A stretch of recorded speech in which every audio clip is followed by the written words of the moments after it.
Quasi 24 anni di carcere alle spalle, 18 di questi scontati per omicidio e un passato vissuto nella malavita. È il profilo di Pierluigi Castellani, 52enne di Cremona, fermato l'altra notte con l'accusa di lesioni e rapina.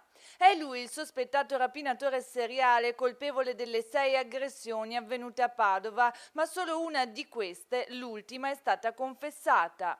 Uscito dal carcere a marzo di quest'anno, dopo aver pagato il suo debito con la giustizia, è tornato a Padova dove risiedeva da alcuni anni. Pochi mesi sono bastati per ricadere nella delinquenza. La prima vittima il 5 ottobre al cimitero dell'Arcella, l'ultima in centro città martedì mattina. Per quanto mi riguarda e per quanto ci riguarda e per quanto riguarda le investigazioni, lui è responsabile di tutte e 6 le azioni criminali.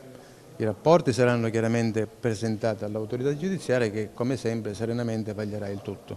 Quindi è un seriale, quindi è una persona che comprendeva bene quello che faceva, perché quando si colpisce alla nuca una persona di 78 anni con una pietra, non è che si sta facendo una carezza, si sa benissimo che se il colpo può essere dato in una maniera un pochettino più violenta, può uccidere o quantomeno creare gravi lesioni. La cosa che ha fatto alla signora 44enne di Ponte di Brenta, che ha avuto 3 interventi chirurgici, che ha combattuto tra la vita e la morte. Secondo gli inquirenti non ci sono dubbi che Castellani sia stato l'artefice di tutti e 6 i colpi. In loro possesso ci sono prove inconfutabili come il frame recuperato dalle telecamere della videosorveglianza della rapina in via Tirana, dove una pensionata era stata colpita in testa con un sasso, o il cellulare dell'uomo che aveva agganciato le celle telefoniche delle vie delle aggressioni. La convalida del fermo è prevista per domani. Cosa dire ai cittadini che hanno lamentato le loro paure in quest'ultimo periodo?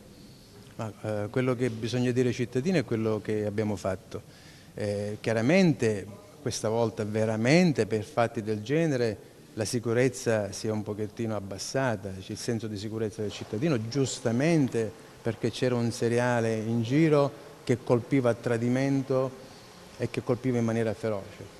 Ma l'arresto, penso, di questo soggetto vale per ripristinare quel senso di sicurezza che c'è sempre stato a Brescia, a Padova e che continua a esserci, certamente con tutte le criticità, con tutte le problematiche che quotidianamente siamo costretti ad affrontare. Però era importante arrestare questa persona.